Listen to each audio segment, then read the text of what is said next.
Toliau tiek daug nepaisant to, kad Klaipėdos muzikiniam teatre vyksta milžiniška muzikinė premjera, konkurencija.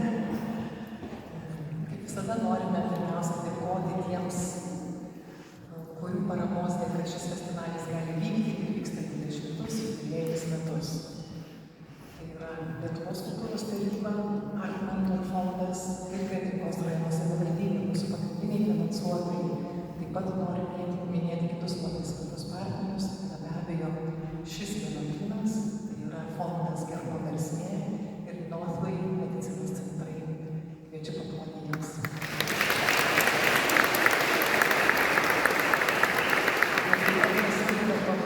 Žiūrėkite informacinių rėmėjų sąrašą, jie taip pat yra labai svarbus mūsų partneriai.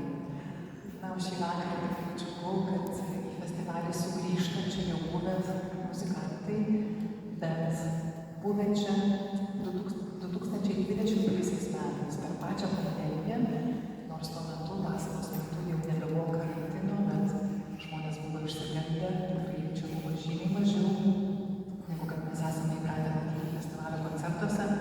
Todėl tikiu, kad ir kai kuriems patiems ištikimiausiams festivalio klausytojams tai bus pirmoji pažintis su smuikininku ir jo solo repertuaru.